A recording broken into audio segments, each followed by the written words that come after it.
Yeah, good morning, friends. Today I'm going to talk about a theory which was propagated by one of the most successful investors of all times. He made a CAGR of around 29 odd percent for a long stretch of 13 years. The investor I am talking about is Peter Lynch, and the theory which he propagated was buy what you see. So actually Peter Lynch कहने की क्या कोशिश कर रहे थे when he said buy what you see. What he actually meant was investing for retailers is not that complicated. It is not easy by any stretch of imagination, but it can be made simple. So, Peter Lynch actually meant you should go and buy stocks that you see for the first time. Let's go back to the year 1990, right? Let's say in the early part of 90s, you come across a Hero Honda motorcycle, right? You could have gone and bought that stock. So Hero Honda, the stock of Hero Honda went up manyfold and it made money for the shareholders. Let's say in the early 2000s, when was the first time that you came across SIM cards? Which was the company that was making SIM cards? It was Bharti Airtel. You could have bought Bharti Airtel stock, which went up manyfold, increasing shareholders' money. Let's say, when was the first time you came across Maggie, right? So you liked Maggie, right? So you should think in such terms that if I am liking something, there might be many other persons who will be liking Maggie. So which was the company that was making Maggie? It was Nestle, right? So you could have bought Nestle stock and you could have made a lot of money.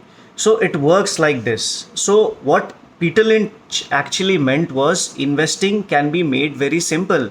You should buy stocks that you should buy companies that you are seeing for the very first time. Now let's say let's say you want to buy Hero Honda stock now.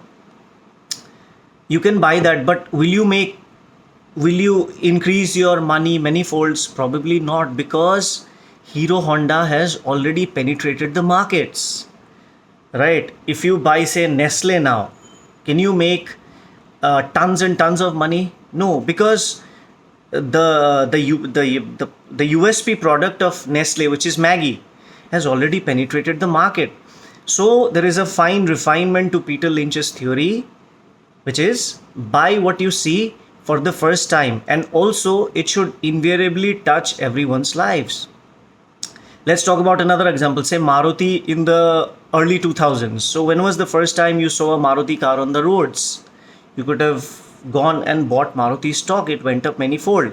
So these are companies which have gone on to become very big. Why and how?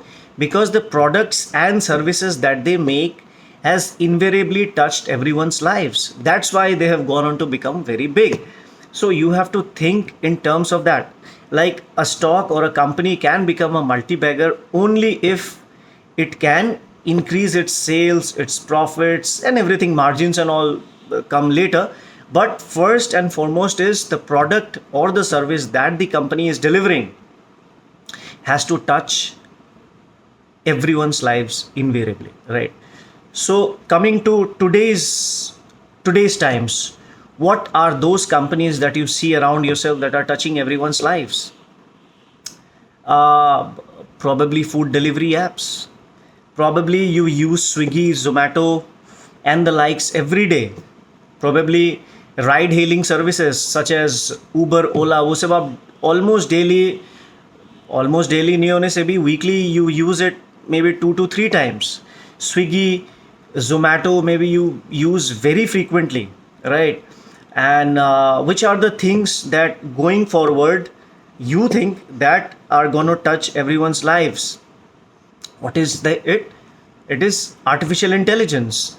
So you have to think in those terms. So you are hearing those words for the first time, you are getting those products or services for the first time. If you are liking those products and services, what is the probability that these products or services will be liked by the masses? If that is the case, then you don't go straight and buy the stock. If that is the case, then you probably have an idea that yes, this company or this stock can go and become big. If the company or the stock becomes big, then definitely it will make its shareholders rich. So this is the point I wanted you to take home, that investing for retailers can be made simple. It is not easy by any stretch of imagination. It requires analysis, but concentrate or maybe focus on those stocks or company which currently in today's times is touching everyone's lives and has the potential to become big going forward. I hope you liked the video. Thank you so much.